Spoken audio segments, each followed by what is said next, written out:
السلام عليكم ورحمة الله.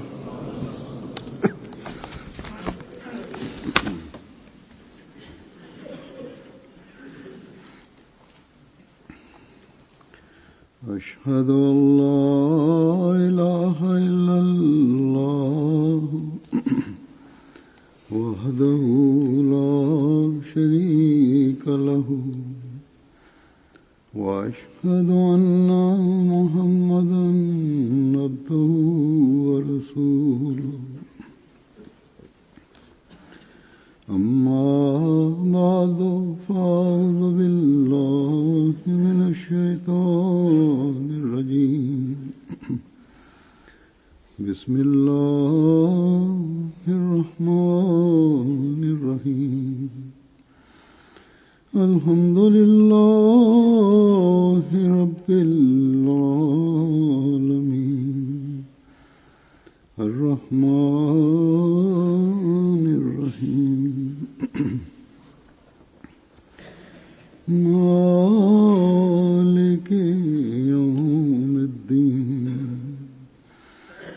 إياك نعبد وإياك نستعين اهدنا الصراط المستقيم صراط الذين أنعمت عليهم غير المغضوب عليهم ولا الضالين. ഹസ്രത്ത് മുസ്ലിം മൗദ് റളിയല്ലാഹു അൻഹു വാഗ്ദത്ത മസീഹ് അലൈഹി ഇസ്ലാമിന്റെ ജീവിത വശങ്ങൾ വിവരിക്കുമ്പോൾ അതിൽ നിന്നും വളരെ സൂക്ഷ്മമായ നിലയിലാണ് ഫലമെടുക്കാറുള്ളത്. അതൊരു വിശ്വാസിയെ ഈമാനിന്റെ ശരിയായ മാർഗത്തിലേക്ക് വഴി നടത്തുകയും അവന് അള്ളാഹുവിന്റെ ദീനിന്റെ യഥാർത്ഥ തിരിച്ചറിവ് ലഭിച്ചവനും ദൈവജ്ഞാനം ലഭിച്ചവനുമാക്കി തീർക്കുന്നു.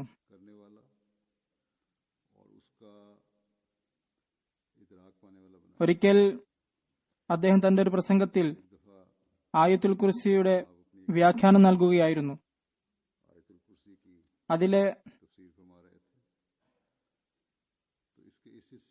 ലഹു മാഫി സമാവാതി വൽ അർളി മന്ദല്ലദി യശ്ഫഉ ഇൻദഹു ഇല്ലാ ബിഇദ്നിഹി എന്ന ഭാഗം വിശദീകരിച്ചുകൊണ്ട് പറയുന്നു, അള്ളാഹു പറയുന്നു,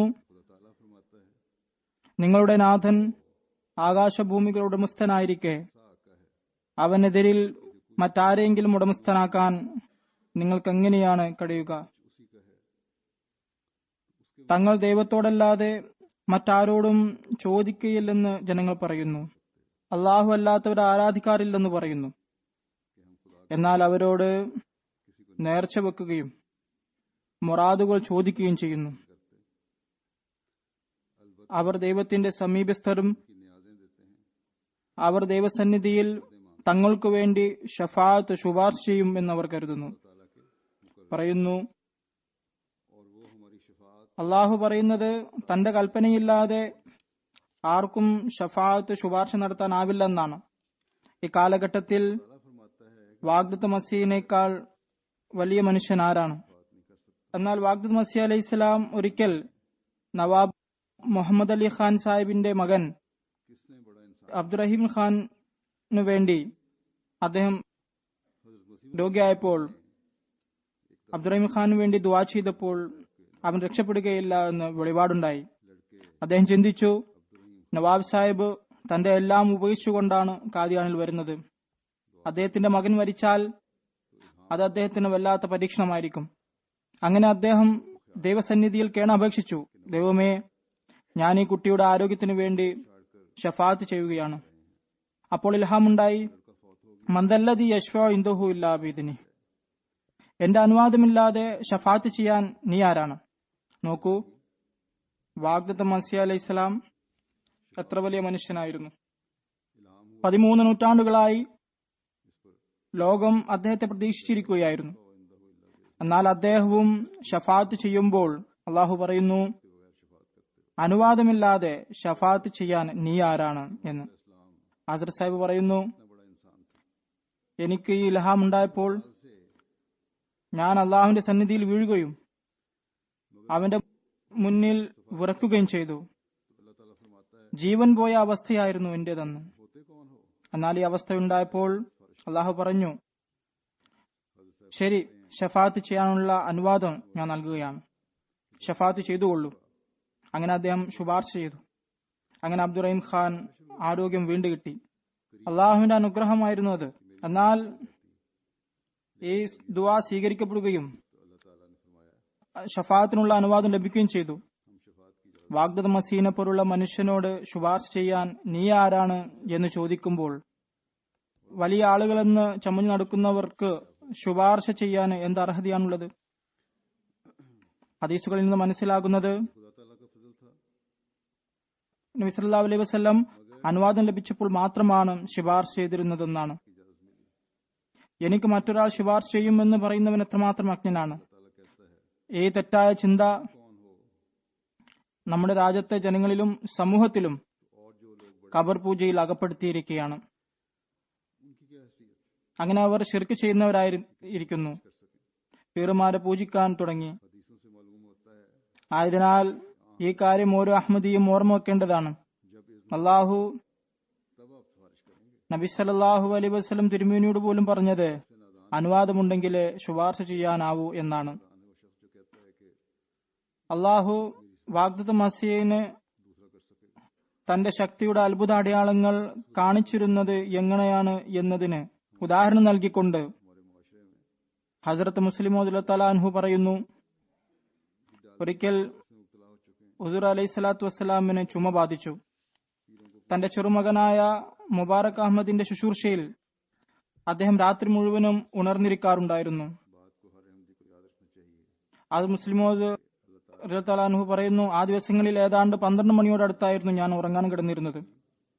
നേരത്തെ എഴുന്നേറ്റിരുന്നു. എന്നാൽ ഉറങ്ങാൻ പോകുമ്പോൾ മസീഹ് സ്വലാത്തു വസ്സലാം ഉണർന്നിരിക്കുന്നുണ്ടാവും. ഉറങ്ങി എഴുന്നേറ്റാലും അദ്ദേഹം ഉണർന്നിരിക്കുന്നുണ്ടാകും. അദ്ദേഹത്തിന്റെ ഈ അധ്വാന ഫലമായി അദ്ദേഹത്തിന് ചുമ ബാധിച്ചു.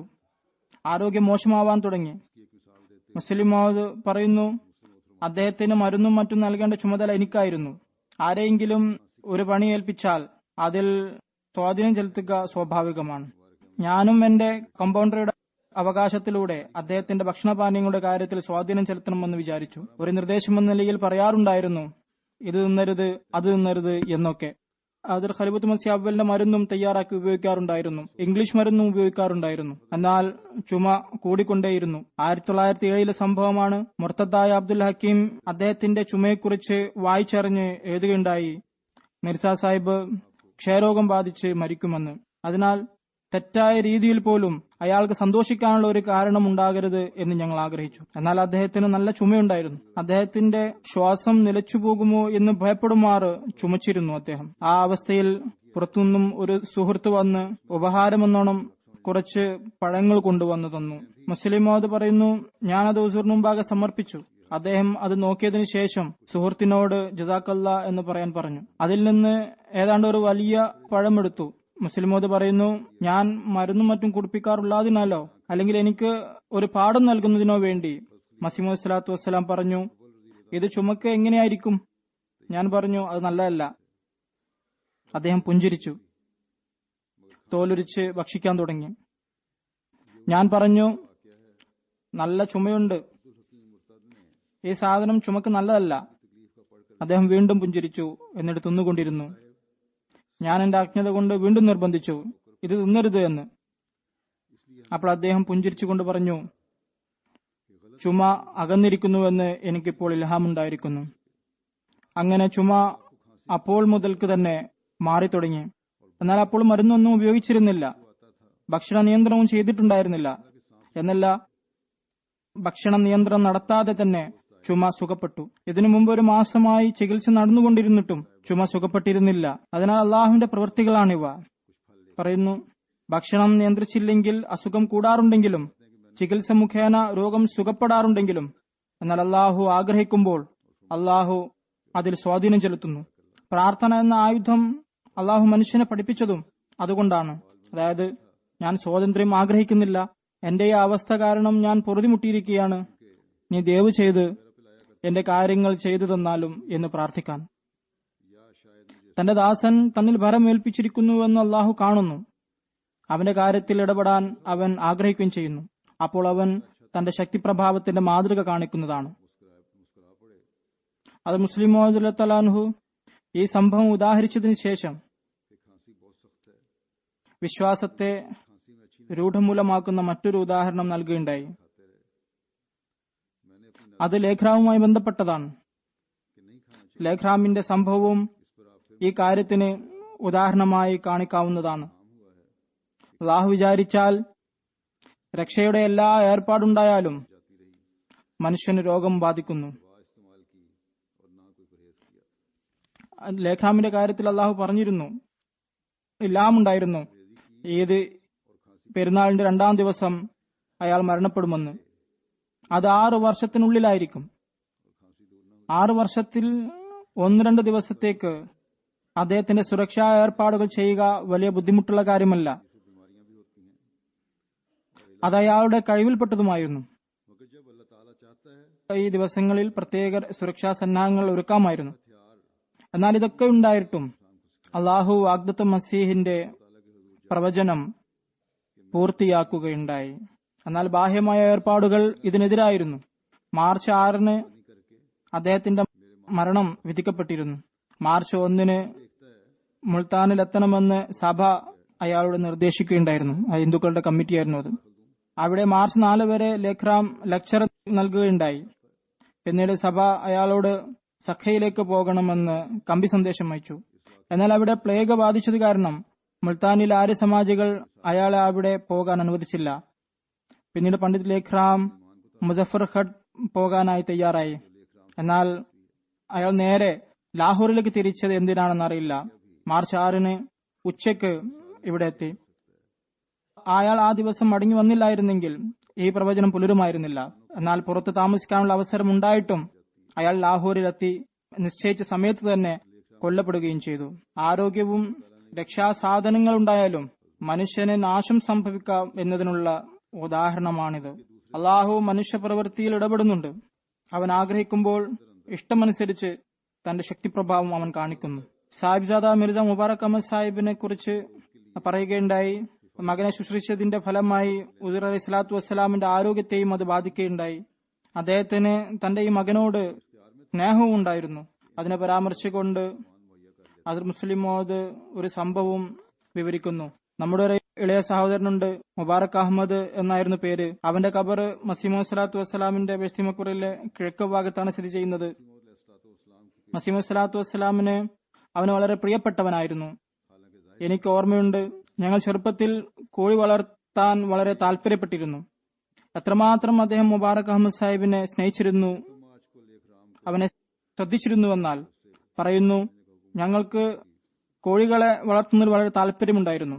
കുറച്ച് കോഴികളെ ഞാനും കുറച്ച് മീർ മുഹമ്മദ് ഇസ്മായിൽ സാഹിബും കുറച്ച് മിയാൻ ബഷീർ അഹമ്മദ് സാഹിബും കോഴികൾ വളർത്താൻ തുടങ്ങി.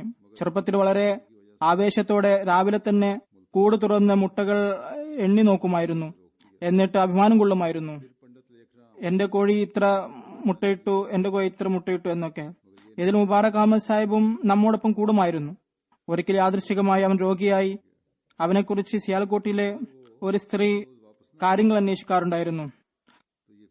അവർ പരക്കെ വല്യുമ്മ എന്നായിരുന്നു അറിയപ്പെട്ടിട്ടുണ്ടായിരുന്നത്. ഞങ്ങളും മറ്റെല്ലാവരും അവരെ അങ്ങനെ വല്യുമ്മ എന്നായിരുന്നു വിളിച്ചിരുന്നത്. അതിൽ ഖലീഫത്തുൽ മസീഹ് അവൽ അവരെ വല്യുമ്മ എന്ന് വിളിക്കുന്നതിനെ തമാശയിൽ കളിയാക്കാറുണ്ടായിരുന്നു. എന്നാൽ ഈ പദമല്ലാതെ തിരിച്ചറിയാൻ വേറൊരു മാർഗമുണ്ടായിരുന്നില്ല. അതുകൊണ്ട് ഖലീഫ അവൽ അവരെ വല്യുമ്മ എന്ന് പറയുന്നതിന് പകരം വിശ്വവല്യുമ്മ എന്നായിരുന്നു വിളിച്ചിരുന്നത്. മുബാറക് അഹമ്മദ് സാഹിബ് രോഗിയായപ്പോൾ വല്യുമ്മ പറയുന്നു,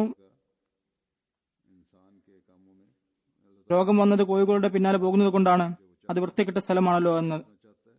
വാഗ്ദ മസീഹ് അലൈഹി സ്വലാമത്ത് കേട്ടപ്പോൾ ഹസരത്ത് അമ്മാസാഹിനോട് പറഞ്ഞു, കോഴികളെ എണ്ണിക്കൊണ്ട് അതിന്റെ വില ഈ കുട്ടികൾക്ക് നൽകുക, എന്നിട്ട് കോഴികൾ അറുത്തു നിന്നുക എന്നത്. ഹസരത്ത് മസീമു സ്വലാത്തു വസ്സലാമിന് മുബാറക് അഹമ്മദ് സാഹിബ് അത്രമാത്രം പ്രിയങ്കരനായിരുന്നു. എന്നാൽ ഈ മകൻ വഫാത്തായപ്പോൾ, എത്രമാത്രം ശുശ്രൂഷയും സ്നേഹവും നൽകിയ മകൻ വഫാത്തായപ്പോൾ ഉണ്ടായ അവസ്ഥയെക്കുറിച്ച് മുസ്ലിമോദ് വിവരിക്കുന്നുണ്ട്. മസീമു സ്വലാത്തു വസ്സലാമിന്റെ അവസ്ഥ എന്തായിരുന്നുവെന്ന് പറയുന്നു. വാഗ്ദത്ത് മസീഹ് അലൈഹി ഇസ്ലാമിന് നമ്മുടെ ഇളയ സഹോദരൻ മുബാറക് അഹമ്മദിനെ ഏറെ ഇഷ്ടമായിരുന്നു. അവൻ രോഗിയായപ്പോൾ വാഗ്ദത്ത് മസീഹ് അലൈഹി ഇസ്ലാം എത്രമാത്രം കഠിനാധ്വാനത്തോടും ശ്രദ്ധയോടും അവനെ ശുശ്രൂഷിച്ചുവെന്നാൽ മുബാറക് അഹമ്മദ് മരിച്ചാൽ അത് മസീമു സ്വലാത്തു വസ്സലാമിനെ കഠിനമായി വേദനിപ്പിക്കും എന്നുപോലും ചിലർ വിചാരിച്ചുപോയി. അതിൽ ഖലീഫത്തുൽ മസീഹ് അവ്വൽ വളരെ ധീരനായ ഒരു മനുഷ്യനായിരുന്നു. മുബാറക് അഹമ്മദ് സാഹിബ് മർഹൂം വഫാത്തായ ദിവസം ഫജ്ർ നമസ്കാരത്തിന് ശേഷം മുബാറക് അഹമ്മദിനെ പരിശോധിക്കാനായി അദ്ദേഹം വന്നു. മുബാറക് അഹമ്മദിന് മരുന്ന് നോക്കുന്നതിനും ശ്രദ്ധിക്കുന്നതിനും എന്നെയായിരുന്നു അന്ന് ചുമതലപ്പെടുത്തിയിരുന്നത്. നമസ്കാരത്തിന് ശേഷം ഞാനായിരുന്നു ഖലീഫ അവലിനെ കൊണ്ടുവന്നതും. ഞാനും ഖലീഫ അവലും ഡോക്ടർ മിർസ യാക്കൂബ് ബൈ സാഹിബും ചിലപ്പോൾ ഖലീഫ റഷീദുദ്ദീൻ സാഹിബും ഉണ്ടായിരുന്നു എന്ന് തോന്നുന്നു. ഖലീഫ അവൽ മുബാറക് അഹമ്മദിനെ കാണാനെത്തിയപ്പോൾ ഹസ്രത്ത് മസീഹ് അലൈഹി സ്വലാത്തു വസ്സലാം പറഞ്ഞു, കുഴപ്പമില്ല എന്നാണ് തോന്നുന്നത്, കുട്ടി ഉറങ്ങിയിരിക്കുകയാണ്. എന്നാൽ യഥാർത്ഥത്തിൽ അത് അവസാന സമയമായിരുന്നു. മുസ്ലിമോദ് റളിയല്ലാഹു അൻഹു പറയുന്നു, ഞാൻ ഖലീഫ അവലിനെ കൊണ്ടുവന്നപ്പോൾ മുബാറക് അഹമ്മദിന്റെ ശിരസ് വടക്കുഭാഗത്തും കാലുകൾ തെക്കുഭാഗത്തുമായിരുന്നു. അതിൽ ഖലീഫ അവൽ ഇടതുഭാഗത്തായിരുന്നു നിന്നിരുന്നത്. അദ്ദേഹം നാഡിമിടിപ്പ് പരിശോധിച്ചു. എന്നാൽ നാഡിമിടിപ്പ് അദ്ദേഹത്തിന് അനുഭവപ്പെട്ടില്ല. അപ്പോൾ അദ്ദേഹം മസീഹ് സ്വലാത്തു വസ്സലാമിനോട് പറഞ്ഞു, ഹുസൂർ കസ്തൂരി കൊണ്ടുവന്നാലും. എന്നിട്ട് കൈ മുട്ടുകൈന്റെ അടുത്ത് വെച്ചുകൊണ്ട് നാഡിമിടിപ്പ് പരിശോധിക്കാൻ തുടങ്ങി. ഒരുപക്ഷെ അവിടെ നാഡിമിടിപ്പ് ഉണ്ടെങ്കിലോ എന്ന് വിചാരിച്ചു. അവിടെയും അതുണ്ടായിരുന്നില്ല. പിന്നെയും അദ്ദേഹം മാക്ത് മസീനോടായി പറഞ്ഞു, ഹുസൂർ വേഗം കസ്തൂരി കൊണ്ടുവന്നാലും. എന്നിട്ട് കക്ഷത്തിലേക്ക് അദ്ദേഹം തന്റെ കൈകൾ കൊണ്ടുപോയി നാഡിമിടിപ്പ് പരിശോധിക്കാൻ തുടങ്ങി. അവിടെയും നാഡിമിടിപ്പ് അനുഭവപ്പെടാതിരുന്നപ്പോൾ പരിഭ്രമത്തോടെ പറഞ്ഞു, ഹുസൂർ വേഗം കസ്തൂരി കൊണ്ടുവന്നാലും. ആയിടെ ഹസ്രത്ത് മസീഹ് സ്വലാത്തു വസ്സലാം തന്റെ താക്കോൽ കൂട്ടത്തിൽ നിന്ന് താക്കോൽ എടുത്തുകൊണ്ട് പെട്ടിയുടെ പൂട്ട് തുറക്കുകയായിരുന്നു.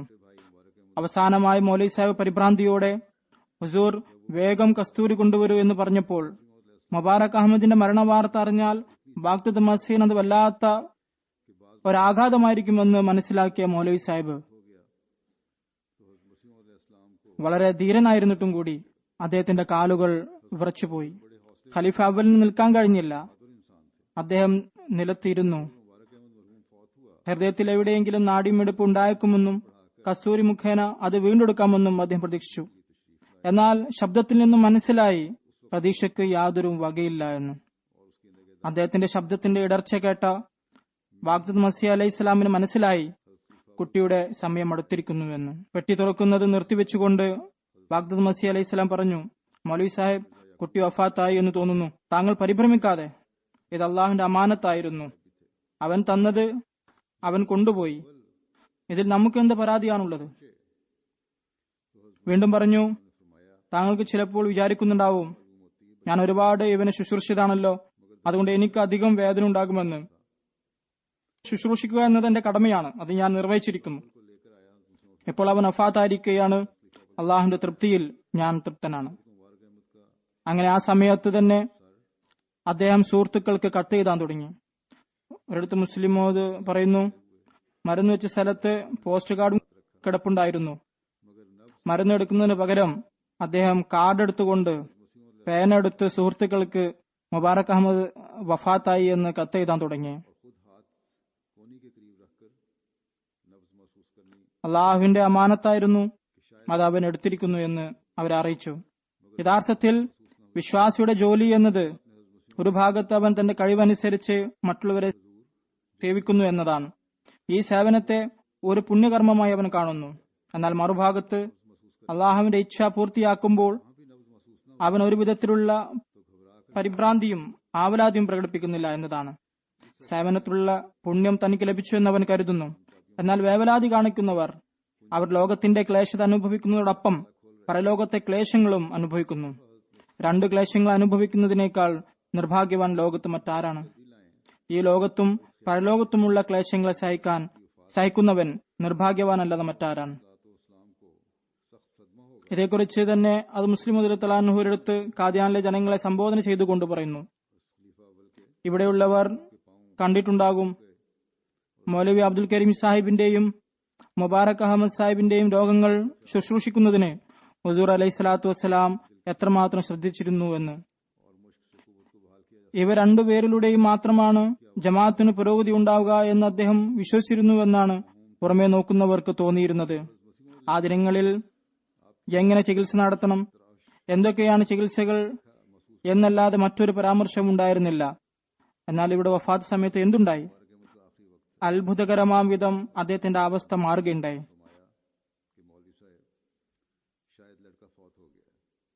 ഒരു ഭാഗത്ത് അവരുടെ ചികിത്സയെക്കുറിച്ചുള്ള ആവേശകരമായ അന്വേഷണങ്ങളാണ് രാവും പകലും. മൗലവി അബ്ദുൽ കരീം സാഹിബിന്റെയും മുബാറക് അഹമ്മദ് സാഹിബിന്റെയും അവർ രോഗിയായപ്പോൾ ഇതായിരുന്ന അവസ്ഥ. മറുഭാഗത്ത് അവർ വഫാത്തായപ്പോൾ വളരെ സന്തോഷത്തോടെ പ്രസംഗിക്കുകയായിരുന്നു. അതായത് ഇവരുടെ വഫാത്തിനെ കുറിച്ച് മുമ്പേ തന്നെ അള്ളാഹു അറിയിച്ചിരുന്നുവെന്ന്. പിന്നീട് ഈ സംഭവത്തെക്കുറിച്ച് അദ്ദേഹം മറ്റൊരിടത്ത് പറയുന്നു, മുബാറക് അഹമ്മദ് സാഹിബിന്റെ വഫാത്തിന് ശേഷം ഹുസൂർ വീട്ടിൽ നിന്ന് പുറത്തു വന്നപ്പോൾ പുറത്ത് ജനങ്ങളുണ്ടായിരുന്നു. അദ്ദേഹം പുറത്തേക്ക് പോവുകയുണ്ടായി. പുറത്തിരുന്നു കൊണ്ട് ഒരു പ്രസംഗം ചെയ്തു. അതിൽ പറഞ്ഞു, ഇത് അള്ളാഹുവിൽ നിന്നുള്ള ഒരു പരീക്ഷണമാണ്. നമ്മുടെ ജമാഅത്തിന് ഇത്തരം പരീക്ഷണങ്ങളിൽ ദുഃഖിക്കാൻ പാടില്ല. വീണ്ടും പറഞ്ഞു, മുബാറക് അഹമ്മദിനെ പറ്റി ഇന്ന സമയത്ത് എനിക്ക് ഇൽഹാമുണ്ടായി, അവൻ ചെറുപ്രായത്തിൽ തന്നെ എടുക്കപ്പെടുന്നതാണ് എന്ന്. അള്ളാഹുവിന്റെ അടയാളം പൂർത്തിയായി എന്നതിൽ സന്തോഷിക്കുകയാണ് വേണ്ടത്. അത് മുസ്ലിം തആല പറയുന്നു, അതുകൊണ്ട് നമ്മുടെ സഹോദരനോ മകനോ മറ്റു വല്ല ബന്ധുവോ മരിച്ചാൽ അദ്ദേഹത്തിന്റെ വഫാത്തിനെ സംബന്ധിച്ച് അള്ളാഹുവിന്റെ പ്രവചനമുണ്ടെങ്കിൽ ദുഃഖത്തോടൊപ്പം തന്നെ ആ പ്രവചനം പൂർത്തിയായതിൽ സന്തോഷമുണ്ടാകുന്നതാണ്. ഞങ്ങൾ അവരെ അന്യരായി ഗണിക്കുന്നു എന്ന് ഈ സന്തോഷത്തിന് അർത്ഥമില്ല. അവരെ ഞങ്ങൾ സ്വന്തമായി തന്നെയാണ് കരുതുന്നത്. എന്നാൽ അള്ളാഹുവിനെ ഞങ്ങൾ അവരെക്കാൾ കൂടുതൽ അടുത്തവനായി നാം കരുതുന്നു. അള്ളാഹുവിന്റെ ഏതെങ്കിലും അടയാളം മറച്ചുവെക്കാൻ ഞങ്ങൾക്കാവില്ല. ലോകത്ത് ഞങ്ങൾ രണ്ടു ഗുണങ്ങളും പ്രകടിപ്പിക്കാൻ നാം നിർബന്ധിതരാണ്. ഒരു ഭാഗത്ത് അള്ളാഹുവിന്റെ അതിമഹത്തായ അടയാളങ്ങൾ ലോകത്ത് പ്രചരിപ്പിക്കുക. ഇത് മസീഹ് മൗഊദ് സ്വല്ലല്ലാഹു അലൈഹി വസല്ലമിന്റെ സത്യതയ്ക്ക് വേണ്ടിയാണ് വെളിപ്പെട്ടത് എന്ന് ലോകത്തോട് പറയുക. മറുഭാഗത്ത് ക്ലേശങ്ങളും ദുരിതങ്ങളും അനുഭവിക്കുന്നവരെ സഹായിക്കുക. വിവിധ സമയങ്ങളിൽ മരിച്ചുകൊണ്ടിരിക്കുന്നവരും നമ്മുടെ സ്വന്തക്കാരാണ്. അള്ളാഹുവിന്റെ ശിക്ഷയുടെ രൂപത്തിലുള്ള അടയാളം മൂലം മരിക്കുന്നവരുമുണ്ട്. അതിന്റെ പ്രവചനം മസീഹ് മൗഊദ് സ്വല്ലല്ലാഹു അലൈഹി വസല്ലം ചെയ്തിട്ടുള്ളതാണ്. ഇത് മസീഹ് മൗഊദ് സ്വല്ലല്ലാഹു അലൈഹി വസല്ലമിന്റെ സത്യത്തിനുള്ള അടയാളമായാണ് വെളിപ്പെട്ടത് എന്ന് പറയുക. മറുഭാഗത്ത് ക്ലേശങ്ങളും ദുരിതങ്ങളും അനുഭവിക്കുന്നവരെ സഹായിക്കുക. ഈ ജനങ്ങൾ ഒരടയാളമായിക്കൊണ്ട് മരിച്ചൊടുങ്ങി എന്നതിൽ സന്തോഷിക്കുകയല്ല വേണ്ടത്, മറിച്ച് മുറിവേറ്റവർക്കും ക്ലേശം നിറഞ്ഞവർക്കും ദുരിതം അനുഭവിക്കുന്നവർക്കും അവരെ സഹായിക്കേണ്ടതുമാണ്.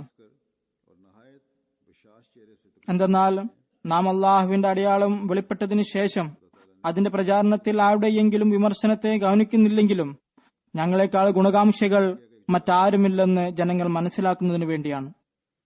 അതുകൊണ്ട് തന്നെ ജമാഅത്ത് അള്ളാഹുവിന്റെ അനുഗ്രഹത്താൽ ക്ലേശം അനുഭവിക്കുന്നവരെ സഹായിക്കുന്നുമുണ്ട്. ഈ രണ്ടു ഗുണങ്ങളെയും നാം പ്രകടിപ്പിക്കുന്നവരായാൽ ബാക്കി കുതിർത്തുകളും നമുക്ക് വേണ്ടി വെളിപ്പെടുന്നതാണ്. ആകാശത്തു നിന്നും ഭൂമിയിൽ നിന്നുമുള്ള കുതിർത്തുകൾ വെളിപ്പെടുന്നതാണ്. ആയതിനാൽ ഈ സംഭവങ്ങൾ വാഗ്ദത്ത മസീഹിന്റെ ജീവിതത്തിലെ വിവിധ വശങ്ങളെയാണ് വെളിപ്പെടുത്തുന്നത്. കുട്ടിയെക്കുറിച്ചും അവന്റെ ശുശ്രൂഷയെക്കുറിച്ചുമുള്ള ശ്രദ്ധ, അവന്റെ അടുത്തവരോടുള്ള ശ്രദ്ധ, അവരുടെ ചികിത്സയിലേക്കുള്ള ശ്രദ്ധ, ശേഷം അടയാളം പൂർത്തിയായതിലുള്ള സന്തോഷം, അള്ളാഹുവിന്റെ തക്ദീർ വന്നപ്പോൾ ഒന്നും സംഭവിച്ചില്ല എന്ന മനോഭാവം, ജമാഅത്ത് അംഗങ്ങളുടെ ശ്രദ്ധ ദൈവത്തിലേക്ക് അടുപ്പിക്കൽ, ഉന്നത ലക്ഷ്യങ്ങൾ കരസ്ഥമാക്കുന്നതിനു വേണ്ടി ഊന്നൽ നൽകൽ. യഥാർത്ഥ ലക്ഷ്യം അവന്റെ തൃപ്തി കരസ്ഥമാക്കലാണ് എന്നത് അവൻ അറിയിച്ചു തന്നത്. പൂർത്തിയാകുമ്പോൾ തൃപ്തിയാടുമ്പോഴും മനുഷ്യരുടെ സേവനം ആവശ്യമായി വരുന്നിടത്ത് അവരെ വളരെ ആവശ്യത്തോടെ സേവിക്കുകയും ചെയ്യുക. സാഹിബ്ജാദ മുബാറക് അഹമ്മദ് സാഹിബിന്റെ ബുദ്ധിശക്തിയെയും സാമർത്ഥ്യത്തെയും പറ്റി മുസ്ലിമോദ് പറയുന്നു. ഞാൻ ഒരു വൈകാരികമായ ഒരു ആവശ്യം ഉദാഹരിച്ചുകൊണ്ട് പറയാം. വാഗ്ദ് മസീഹ് അലൈഹി സ്വലാമിനെ കണ്ടിട്ടുള്ളവർക്ക് അതറിയാം. ഹസ്രത്ത് സാഹിബിന് മുബാറക് സാഹിബിനോട് എത്രമാത്രം സ്നേഹമുണ്ടായിരുന്നുവെന്ന്. ഈ സ്നേഹത്തിന് പല കാരണങ്ങളുണ്ടായിരുന്നു. ഒന്നാമതായി, അവന് ആരോഗ്യം കുറവായിരുന്നു. പലപ്പോഴും രോഗങ്ങൾ അവനെ പിടികൂടിയിരുന്നു. അതുകൊണ്ട് തന്നെ അവനെ പ്രത്യേകം ശ്രദ്ധിക്കാറുണ്ടായിരുന്നു. ആരെയാണോ പ്രത്യേകം ശ്രദ്ധിക്കുന്നത് അവനോട് പ്രത്യേക സ്നേഹം തോന്നുക സ്വാഭാവികമാണ്. രണ്ടാമതായി, അവൻ ഞങ്ങളുടെ ഇളയതും ചെറുപ്രായവുമാണെങ്കിലും സമർത്ഥനും ബുദ്ധിശക്തിയുമുള്ളവനായിരുന്നു. വാഗ്ദത്ത മസീഹിന്റെ സ്നേഹത്തിന് ഇതും ഒരു കാരണമായിരുന്നു. ബുദ്ധിശാലിയും സമർത്ഥനുമായിരുന്നു. 7-ാം വയസ്സിൽ തന്നെ അവൻ കവിത ചൊല്ലാറുണ്ടായിരുന്നു. പൊതുവെ അവന്റെ കവിതയ്ക്ക് ഒരു ഒഴുക്കുണ്ടായിരുന്നു, താളാത്മകവുമായിരുന്നു. അതായത് കവിത ഒഴുക്കോടെ ചൊല്ലാറുണ്ടായിരുന്നു. അവന്റെ ബുദ്ധിശക്തിക്കും ഓർമ്മശക്തിക്കും ഉദാഹരണം ഇതാണ്. അസദ് സാഹിബിന്റെ ഇതാണ് എന്ന പദം കൊണ്ട് അവസാനിക്കുന്ന വലിയ പദ്യം രചിച്ചപ്പോൾ ഞങ്ങളെല്ലാവരോടും അതിലെ പ്രാസം അന്വേഷിക്കാൻ ആവശ്യപ്പെട്ടു. ഞങ്ങളിൽ ഏറ്റവും കൂടുതൽ പ്രാസം പറഞ്ഞു തന്നത് മുബാറക് സാഹിബായിരുന്നു. അതിൽ പലതും നല്ല പ്രാസങ്ങളുമായിരുന്നു. അത് മുസ്ലിം മൗദ് മറ്റൊരു സംഭവം കൂടി വിവരിക്കുന്നു. അതിന്റെ ബന്ധം സൃഷ്ടികൾക്ക് ശാരീരികമായ സേവനം ചെയ്യണമെന്നതായിരുന്നു. അള്ളാഹുവിന്റെ റുബൂബിയത്തിന്റെ പ്രകടമായി തീരുന്നതിനാണത്. പറയുന്നു, എനിക്കൊരു സംഭവം ഒരിക്കലും മറക്കാൻ കഴിയില്ല. ഞാനന്ന് ചെറുതായിരുന്നു, 16-17 വയസ്സായിരുന്നു. അന്ന് ഞങ്ങളുടെ ചെറിയ സഹോദരി ഏതാനും മാസമേ പ്രായമുണ്ടായിരുന്നുള്ളൂ, വഫാത്തായി. അവളെ മറവ് ചെയ്യുന്നതിനായി ഇതിൽ മറവ് ചെയ്യരുത് എന്ന് അഹ്റാറുകൾ പറഞ്ഞിരുന്ന ആ ഖബർസ്ഥാനിലേക്ക് കൊണ്ടുപോയി. ജനാസയ്ക്ക് ശേഷം മയ്യത്ത് വാഗ്ദത്ത് മസീഹ് അലൈഹി സ്വലാം തന്റെ കൈകളിലെടുത്തു. ആ സമയത്ത് ഇവിടെ പാൽക്കട നടത്തിയിരുന്ന മിർസ ഇസ്മായിൽ ബേഗ് സാഹിബ് മർഹൂം പറഞ്ഞു, ഹുസൂർ, മയ്യത്ത് ഞാൻ എടുത്തോളാം. അപ്പോൾ ഹുസൂർ അലൈഹി സ്വലാത്തു വസ്സലാം അദ്ദേഹത്തിനെ നോക്കിക്കൊണ്ട് പറഞ്ഞു, ഇവളെന്റെ മകളാണ്. മകളെന്ന നിലയിൽ ഭൗതിക ബന്ധത്തിന്റെ അടിസ്ഥാനത്തിൽ ഇവളോടുള്ള അവസാനത്തെ സേവനവും നിർവഹിക്കേണ്ടത് ഞാനാണ്. അതുകൊണ്ട് ഞാൻ തന്നെ എടുത്തോളാം. മുസ്ലിമോദ് പറയുന്നു, ഇതിൽ നിന്ന് അദ്ദേഹം ഫലമെടുക്കുന്നത് എങ്ങനെയാണ്? റബ്ബുൽ ആലമീൻ എന്ന ഗുണത്തിന്റെ പ്രതീകമാകണമെന്ന് നിങ്ങൾ ആഗ്രഹിക്കുന്നുവെങ്കിൽ സൃഷ്ടികളോട് ശാരീരികമായ സേവനങ്ങളും ചെയ്യുക അനിവാര്യമാണ്. ദീനി സേവനത്തിന് നിങ്ങൾ നിങ്ങളുടെ സ്വത്തുക്കളെല്ലാം നൽകുന്നു. എല്ലാ വരുമാനങ്ങളും ഇസ്ലാമിന്റെ പ്രചാരണത്തിനായി ചെലവഴിക്കുന്നു. നിങ്ങൾ ഉടമസ്ഥൻ എന്ന ഗുണത്തിന്റെ പ്രതീകമാകുമെങ്കിലും റബ്ബുൽ ആലമീന്റെ പ്രതീകമാവില്ല.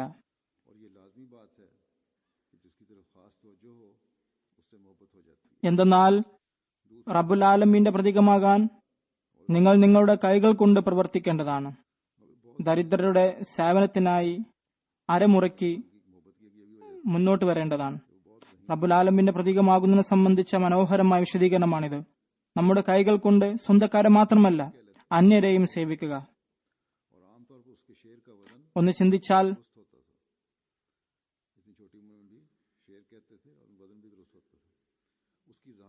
വളരെ വിശാലമായ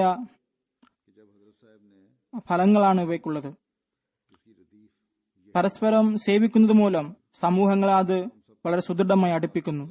സമൂഹം ഇതനുസരിച്ച് പ്രവർത്തിച്ചാൽ ഒരു മനോഹരമായ സമൂഹം കെട്ടിപ്പടുക്കാൻ നമുക്ക് കഴിയുന്നതാണ്. വാഗ്ദത്ത മസീഹിന്റെ തവക്കുൽ, ദുആ സ്വീകാര്യത, താൻ സത്യവാനാണ് എന്നത് എത്രമാത്രം വിശ്വസിച്ചിരുന്നു എന്ന് കാണിക്കുന്നതിന് ഒരു സംഭവം മുസ്ലിം മോദി വിവരിക്കുന്നു.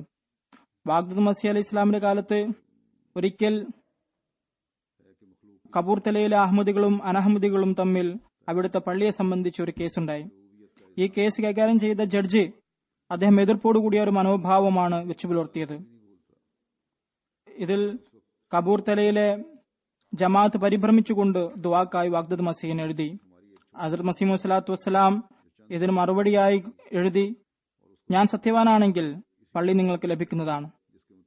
എന്നാൽ മറുഭാഗത്ത് ജഡ്ജി തന്റെ എതിർപ്പ് തുടർന്നുകൊണ്ടേ പോന്നു. അങ്ങനെ അയാൾ അഹമ്മദികൾക്കെതിരെ വിധി കൽപ്പിച്ചു. എന്നാൽ അടുത്ത ദിവസം വിധി കേൾപ്പിക്കാൻ കോടതിയിലേക്ക് പോകുന്നതിന് തയ്യാറെടുപ്പ് നടത്തിയപ്പോൾ അയാൾ പരിചാരകരോട് പറഞ്ഞു, എന്നെ ബൂട്ട് ധരിപ്പിക്കുക എന്ന്. പരിചാരകർ ഒരു ബൂട്ട് ധരിപ്പിച്ചു, മറ്റേത് ധരിപ്പിക്കുകയായിരുന്നു. ഉടൻ തന്നെ ഖട്ട് എന്ന ശബ്ദം കേട്ടു. പരിചാരകൻ മേലോട്ട് നോക്കിയപ്പോൾ ജഡ്ജിക്ക് ഹൃദയാഘാതം ബാധിച്ചിരുന്നു. അയാളുടെ മരണത്തിന് ശേഷം വേറൊരു ജഡ്ജിയെ നിയമിച്ചു. അദ്ദേഹം ആദ്യ തീരുമാനത്തെ മാറ്റിക്കൊണ്ട് ജമാഅത്തിന് അനുകൂലമായി വിധിച്ചു. ഇതൊരുപാട് പേർക്ക് ഒരു അടയാളമായി മാറി. അവരുടെ ഈമാൻ ആകാശം മുട്ടിനിന്നു. ചുരുക്കത്തിൽ അള്ളാഹുവിന്റെ ഒരു സുന്നത്താണിത്. അവൻ തന്റെ പ്രവാചകനിലൂടെ നിരന്തരം അദൃശ്യജ്ഞാനങ്ങൾ വെളിപ്പെടുത്തുന്നു. അത് പൂർത്തിയാകുമ്പോൾ വിശ്വാസികളുടെ ഈമാൻ വീണ്ടും പുരോഗമിക്കുന്നു. ഇത് അദൃശ്യജ്ഞാനങ്ങളുടെ ഫലമായിരുന്നു. നബി സല്ലല്ലാഹു അലൈഹി വസല്ലം വിശ്വസിച്ചവർ അവരുടെ ഹൃദയം എത്രമാത്രം സുദൃഢമായിരുന്നു എന്നാൽ മറ്റുള്ളവർ മരണത്തെ കണ്ട് കരയുമ്പോൾ സഹാബാക്കൾക്ക് ആർക്കെങ്കിലും ദൈവമാർഗത്തിൽ ജീവൻ നൽകാൻ അവസരം ലഭിച്ചാൽ അവർ സന്തോഷം കൊണ്ട് തുള്ളിച്ചാടുമായിരുന്നു. പറയുമായിരുന്നു, ഫുസ്തു ബി റബ്ബിക്കൽ കഅബ, കഅബയുടെ നാഥനാണ് സത്യം, ഞാൻ വിജയിച്ചുവെന്ന്. ഹസ്രത്ത് മസീഹ് സ്വലാത്തു വസ്സലാമിന്റെ ചില കശ്ഫുകളിൽ അതിന്റെ ഉദാഹരണം നമുക്ക് കാണാവുന്നതാണ്. ഒരിക്കൽ ഹസ്രത്ത് മസീഹ് സ്വലാത്തു വസ്സലാം കശ്ഫ അവസ്ഥയിൽ കാണുകയുണ്ടായി, മുബാറക് അഹമ്മദ് സാഹിബ് കാർപ്പറ്റിന്റെ അടുത്ത് വീണിരിക്കുന്നതായി കാണുകയുണ്ടായി. അദ്ദേഹത്തിന് മുറിവ് പറ്റിയിട്ടുണ്ടായിരുന്നു. ഈ കശ്ഫുണ്ടായിട്ട് 3 മിനിറ്റ് കഴിഞ്ഞിട്ടുണ്ടായിരുന്നില്ല. മുബാറക് അഹമ്മദ് കാർപ്പറ്റിന്റെ അടുത്ത് നിന്നിരുന്ന മുബാറക് അഹമ്മദിന്റെ കാൽ വഴുതുകയും അതിന് കഠിനമായി അവന് മുറിവേൽക്കുകയും ചെയ്തു. വസ്ത്രം രക്തം കൊണ്ട് നിറയുകയുണ്ടായി.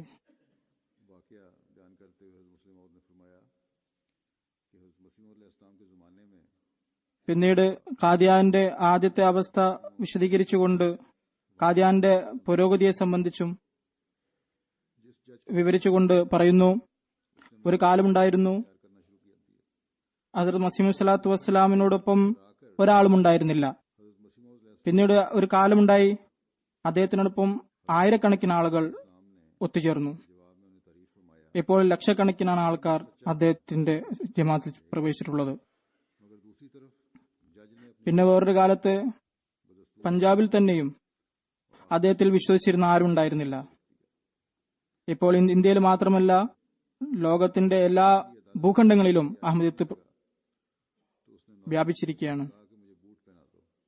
ഇത് സത്യമാണെങ്കിൽ ജമാഅത്ത് അഹമ്മദിയെ മസീഹ് സ്വലാത്തു വസ്സലാമിന് ലോകം അംഗീകരിക്കുന്നില്ലെങ്കിൽ എത്രത്തോളം അധികം ആൾക്കാർ എവിടെ നിന്നാണ് വന്നത്? ഇപ്പോൾ അള്ളാഹുവിന്റെ അനുഗ്രഹത്താൽ എല്ലാ രാജ്യങ്ങളിലും അഹമ്മദിയത്ത് വ്യാപിച്ചുകൊണ്ടിരിക്കുകയാണ്. അദ്ദേഹം പറയുന്നു, ഇവിടെ തന്നെ നോക്കുക, എന്റെ മുന്നിൽ ഇപ്പോൾ ഇരിക്കുന്ന നല്ല ആളുകൾ, ഇവരിൽ എത്ര ആൾക്കാരുണ്ട് അത് മസീഹ് സ്വലാത്തു വസ്സലാമിന്റെ ആദ്യകാലങ്ങളിൽ വിശ്വസിച്ചവർ? ഞാൻ മനസ്സിലാക്കുന്നത് ഇവിടെ കൂടിയിരിക്കുന്നത് വളരെ കുറച്ചു പേരായിരിക്കും ഹസ്രത്ത് മസീഹ് സ്വലാത്തു വസ്സലാമിന്റെ രൂപം കണ്ടിട്ടുണ്ടാവുക. അധികം ആളുകളും അദ്ദേഹത്തിന്റെ ഫോട്ടോ കണ്ടവരാണ്. പിന്നെ കുറച്ച് ആൾക്കാരുണ്ടാകാം അദ്ദേഹത്തിന്റെ രൂപം കണ്ടിട്ടുണ്ടാവും, എന്നാൽ അദ്ദേഹത്തിന്റെ സുഹബത്തിലിരിക്കാനോ സന്ദർഭം ലഭിച്ചിട്ടുണ്ടാവില്ല. ഒരു ചെറിയ ന്യൂനപക്ഷം ഉണ്ടാവും, ഒരു പക്ഷേ 12 അതിലധികവും ഉണ്ടാകും അദ്ദേഹത്തിന്റെ വാക്കുകൾ കേട്ടിട്ടുള്ളത്, അതിന് കൂടെ അദ്ദേഹത്തിന്റെ സുഹബത്തിൽ നിന്ന് പ്രയോജനം ലഭിച്ചിട്ടുള്ളവർ. എന്നാൽ ഈ ആൾക്കാരൊക്കെ എവിടെ നിന്ന് വന്നു? മുസ്ലിമോദ് പറയുന്നു, എന്റെ ജനനവും ബയ്യത്തും അത് ഒരുമിച്ചാണ് നടന്നുകൊണ്ടിരിക്കുന്നത്.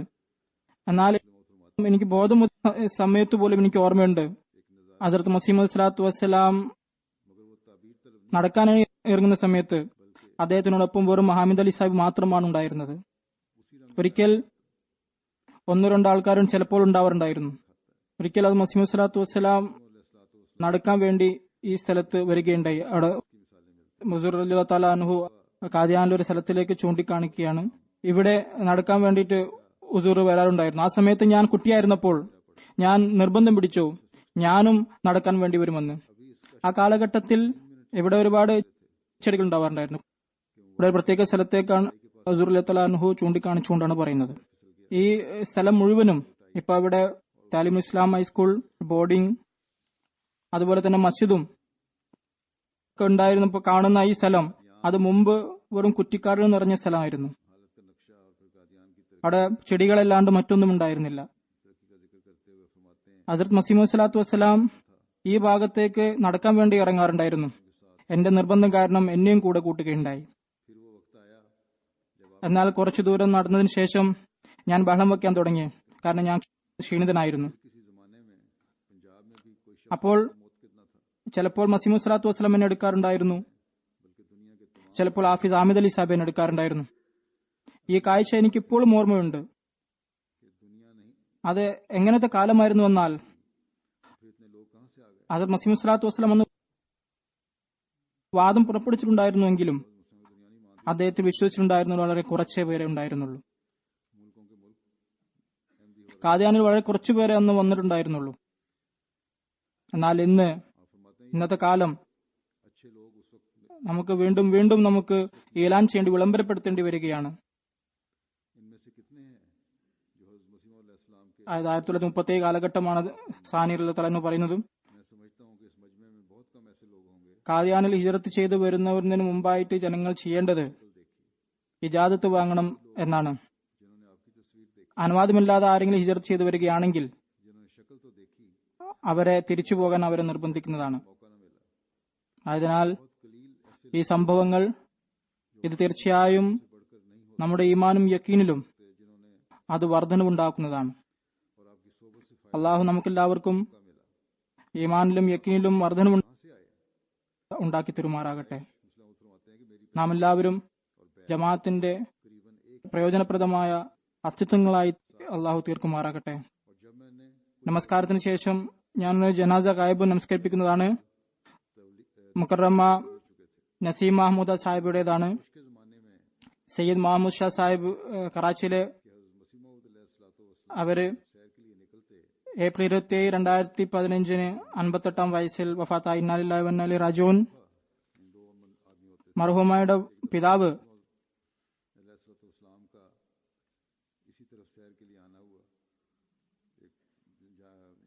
1952 ലഹള സമയത്ത് സ്വന്തം പഠനം നടത്തിയാണ് അഹമ്മദിയത്ത് സ്വീകരിച്ചത്. ചിലപ്പോൾ എതിർപ്പുകളും ചിലപ്പോൾ വഴി തുറക്കാറുണ്ട്. സംഭവം ഇപ്രകാരമായിരുന്നു. മുക്കറം മലിക് മുഹമ്മദ് റഫീഖ് സാഹിബ് പാകിസ്ഥാൻ ഫോഴ്സിലെ ജോലിക്കാരനായിരുന്നു. ലാഹോറിൽ നിന്ന് കറാച്ചിയിലേക്ക് അദ്ദേഹം യാത്ര പുറപ്പെട്ടു. അപ്പോൾ റായ്ബണ്ടിൽ നിന്ന് ഒരു കൂട്ടം മൗലവിമാർ ട്രെയിനിൽ യാത്ര ചെയ്തു. 1953 സംഭവമാണ്. അന്ന് പാകിസ്ഥാനിൽ അഹമ്മദികൾക്കെതിരെ ഫസാദ് ഉണ്ടായിരുന്നു. റായ്ബണ്ടിൽ നിന്ന് മൗലവിമാരുടെ ഒരു സംഘം ട്രെയിനിൽ യാത്ര ചെയ്തു. ഞങ്ങൾ ജിഹാദിന് വേണ്ടി പോവുകയാണ്. ജിഹാദ് എന്താണ്?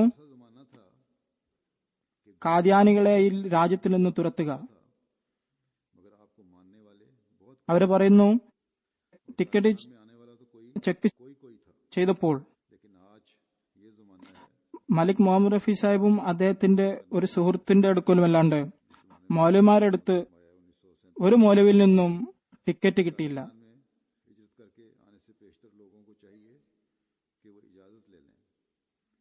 അങ്ങനെ അദ്ദേഹം ചിന്തിച്ചു, ഇവർ ടിക്കറ്റ് ഇല്ലാതെയാണല്ലോ യാത്ര ചെയ്യുന്നത്.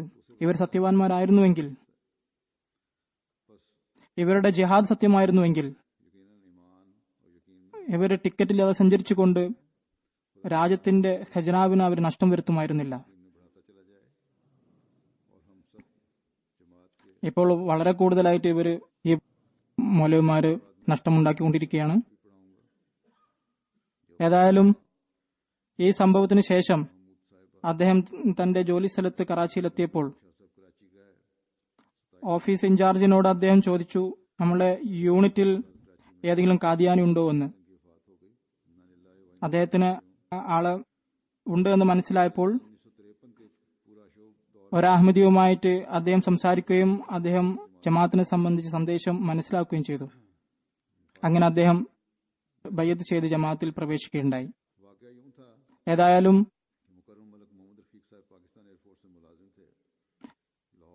ഇദ്ദേഹത്തിന്റെ പിതാവ്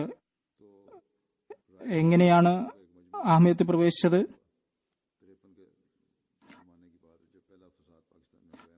മർഹൂമ 1987 മുതൽ ഇതുവരെ ടീച്ചിങ് ഫീൽഡുമായിട്ടാണ് ബന്ധപ്പെട്ട് പ്രവർത്തിച്ചിരുന്നത്. കറാച്ചിയിൽ തന്നെയായിരുന്നു. അള്ളാഹു മർഹൂമക്ക് 1997 മുതൽ മരണം വരെ ജമാഅത്തി സേവനത്തിനുള്ള തൗഫീഖ് നൽകുകയുണ്ടായി. 1997 മുതൽ 2005 വരെ 8 വർഷം, 2007 മുതൽ 2013 വരെ 6 വർഷവും, ഇങ്ങനെ 2 പ്രാവശ്യങ്ങളായി ലോക്കൽ സദർ ലജനയായി സേവനം ചെയ്യാനുള്ള തൗഫീഖ് ലഭിച്ചു. പിന്നെ ലജനയിൽ സൂപ്പർവൈസറായി ജോലി ചെയ്യാനുള്ള തൗഫീഖ് ഇവർക്ക് ലഭിക്കേണ്ടതായിട്ടുണ്ട്. ജില്ലാ കറാച്ചിയുടെ ആമില മെമ്പറുമായിരുന്നു. അള്ളാഹുവിന്റെ അനുഗ്രഹത്താൽ അവർക്ക് സേവനം ചെയ്യാനുള്ള തൗഫീഖ് ലഭിച്ചുകൊണ്ടിരുന്നു. മർഹൂമ മൂസിയായിരുന്നു. ഇവരുടെ സന്തപ്ത കുടുംബങ്ങളിൽ ഇദ്ദേഹത്തിന്റെ ഭർത്താവ് സയ്യിദ് മഹ്മൂദ് സാഹിബിന് കൂടാതെ 2 ആൺമക്കളും 2 പെൺകുട്ടികളുമുണ്ട്. അവരുടെ 2 ആൺമക്കളും മുബല്ലിഗ് സിൽസിലയാണ്. ഹാഫിസ് സയ്യിദ് ഷാഹിദ് അഹമ്മദ് സാഹിബ്, അദ്ദേഹം നൈജീരിയയിലാണ്. രണ്ടാമത്തത് ഹാഫിസ് സയ്യിദ് മഷൂദ് അഹമ്മദ് സാഹിബ്, അദ്ദേഹം ജാമിയ അഹമ്മദിയ UK-യിൽ ഖിദ്മത്ത് ചെയ്തുകൊണ്ടിരിക്കുന്നു. ഇദ്ദേഹത്തിന് ഉമ്മയുടെ ജനാസയ്ക്ക് പോകാൻ സാധിച്ചില്ല. സയ്യിദ് മഷൂദ് അഹമ്മദ് സാഹിബ് എഴുതുന്നു, ഈ വിനീതന്റെ മാതാപിതാക്കൾ 2 മക്കളെയും വിശുദ്ധ ഖുർആൻ ഹിഫ്സ് ചെയ്യാനും അള്ളാഹുവിന്റെ മാർഗത്തിൽ സമർപ്പിക്കാനും അവർക്ക് തൗഫീഖ് ലഭിക്കുകയുണ്ടായി. 2 പേരെയും ഹാഫിസ് ഖുർആൻ ആക്കുകയും ജാമിയയിൽ പഠിപ്പിക്കുകയും മാതാവ് എല്ലാ കാര്യത്തിലും ദീനിനെ ദുനിയാവിനേക്കാൾ മുന്തിച്ചിട്ടുണ്ടായിരുന്നു. കുട്ടിക്കാലത്ത് തന്നെ ഞങ്ങളിൽ ഈ കാര്യം രൂഢമൂലമാക്കിയിട്ടുണ്ടായിരുന്നു. നമ്മൾ ജമാഅത്തിനു വേണ്ടി മാത്രമാണ് സേവനം ചെയ്യേണ്ടത് എന്നുള്ളത്. എനിക്ക് ഓർമ്മയുണ്ട്, ചെറുപ്രായത്തിൽ നമ്മൾ ഉറങ്ങാൻ കിടക്കുമ്പോൾ സുന്നത്തായ ദുആകൾ ചൊല്ലുകയും അത് മനഃപ്പാടമാക്കിപ്പിക്കാനുള്ള ഒരു ശ്രമം അവരുടെ ഭാഗത്തുണ്ടാവാറുണ്ടായിരുന്നു. ഞങ്ങൾക്ക് വേണ്ടി ദുആ ചെയ്യുക എന്നുള്ളത് അവരുടെ ശീലമായിരുന്നു. പ്രത്യേകിച്ച് മസീഹ് സ്വലാത്തു വസ്സലാമിന്റെ തന്റെ കുട്ടികൾക്ക് വേണ്ടി അദ്ദേഹം രചിച്ചിട്ടുള്ള കവിതാശകലം മേലമോല, അത് വളരെ വേദനയോട് കൂടിയിട്ട് അവര് അത് ചൊല്ലാറുണ്ടായിരുന്നു. എപ്പോഴും പറയാറുണ്ടായിരുന്നു, നിന്റെ മൂത്ത സഹോദരൻ മുറബിയാവും മുബല്ലിഗാവും, നീ വിശുദ്ധ ഖുർആൻ മനഃപ്പാടമാക്കുന്നതിന് കറാച്ചിയിൽ നിന്നും റബോയിലേക്ക് പോകണമെന്ന്. പിന്നീട് അള്ളാഹുവിന്റെ അനുഗ്രഹത്താൽ 2 സഹോദരന്മാർ വിശുദ്ധ ഖുർആൻ മനഃപ്പാടമാക്കുകയും പിന്നീട് ജീവിതം വഖഫ് ചെയ്തുകൊണ്ട് ജാമിയയിൽ പഠിക്കുകയും ചെയ്തു. അങ്ങനെ അവർ മുബല്ലിഗായി തീരുകയുണ്ടായി. മുബല്ലിഗിന്റെ സേവനം ചെയ്തുകൊണ്ടിരിക്കുകയാണ്. നമ്മുടെ റബോയിലുള്ള താമസ വേളയിൽ അവർ പറയുന്നു, ഞങ്ങളുടെ ഉമ്മ കറാച്ചിയിൽ നിന്ന് റബോയിൽ എല്ലാ മാസവും യാത്ര ചെയ്ത് വരാറുണ്ടായിരുന്നു. ആ സമയത്ത് റെയിൽ മാർഗം വരിക എന്നുള്ളത് വളരെ ദുഷ്കരമായിരുന്നു. അവർ ഞങ്ങളെ കണ്ടുകൊണ്ട് നമ്മുടെ ഹിഫ്സ് ചെയ്തിട്ടുള്ള ഭാഗങ്ങൾ കേട്ടുകൊണ്ട് നമ്മുടെ വസ്ത്രങ്ങൾ അവർ കഴുകിത്തരുമായിരുന്നു. അങ്ങനെ ഒരു ദിവസം ഞങ്ങളെ സേവനം ചെയ്തുകൊണ്ട് അവർ കറാച്ചിയിലേക്ക് തിരിച്ചു പോകുമായിരുന്നു. കാരണം അവർ ടീച്ചിങ് ഫീൽഡുമായി ബന്ധപ്പെട്ടതിനാൽ അവർക്ക് സ്കൂളുകളിൽ കുട്ടികളുടെ പഠനപരമായ കാര്യങ്ങളിൽ ശ്രദ്ധ കേന്ദ്രീകരിക്കേണ്ടതുണ്ടായിരുന്നു. പറയുന്നു, ഞാൻ കഴിഞ്ഞ പ്രാവശ്യം അവിടെ ചെന്നപ്പോൾ അവർ രോഗിയായിരുന്നു. ജനാസയിൽ എനിക്ക് പോകാൻ സാധിച്ചില്ല. 2 പേരും രോഗാവസ്ഥയിൽ കണ്ട് മടങ്ങി വന്നിട്ടുണ്ടായിരുന്നു. ഞങ്ങൾ പഠിച്ചെന്നപ്പോൾ എന്നോട് പറയാൻ തുടങ്ങി, ഞാൻ അള്ളാഹുവിനോട് എപ്പോഴും ദുആ ചെയ്യുന്നു, എന്റെ റബ്ബെ, എന്റെ വാക്ഫിന് സിന്ധികളായ എന്റെ മക്കൾക്ക് ഇനി ഒരിക്കലും പരീക്ഷണം നൽകരുത്. അവരുടെ ജീവിതത്തിന്റെ ഒരു പ്രധാന വശമെന്ന് പറയുന്നത് അവർ സ്വന്തക്കാരുടെയും അന്യരുടെയും വിവാഹ പ്രശ്നങ്ങളെ അതിനെ പരിഹരിക്കാൻ വേണ്ടി ഒരുപാട് സഹായിക്കാറുണ്ടായിരുന്നു. വളരെ ആവേശം അതിന് കാണിക്കാറുണ്ടായിരുന്നു. അള്ളാഹുവിന്റെ അനുഗ്രഹത്താൽ ജമാഅത്തിലെ അംഗങ്ങളോടും അള്ളാഹുവിന്റെ വേണ്ടി മാത്രമുള്ള ഒരു അനുകമ്പയുടെ, ഒരു സഹതാപത്തിന്റെ ഒരു ബന്ധമായിരുന്നു ഉണ്ടായിരുന്നത്.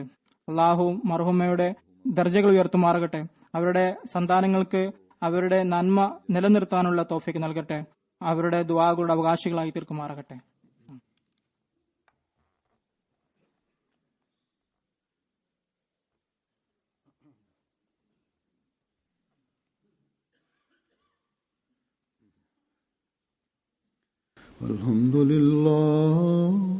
Alhamdulillah nahmaduhu wa nasta'inuhu wa nastaghfiruhu wa nu'minu bihi wa natawakkalu alayhi wa na'udhu billahi min shururi anfusina wa min sayyiati a'malina. من يهده الله فلا مضل له ومن يضلل فلا هادي له ونشهد أن لا إله إلا الله ونشهد أن محمدا عبده ورسوله. عباد الله رحمكم الله، إن الله يأمر بالعدل والإحسان وإيتاء ذي القربى وينهى عن الفحشاء والمنكر والبغي يعظكم لعلكم تذكرون. اذكروا الله يذكركم وادعوه يستجب لكم ولذكر الله أكبر.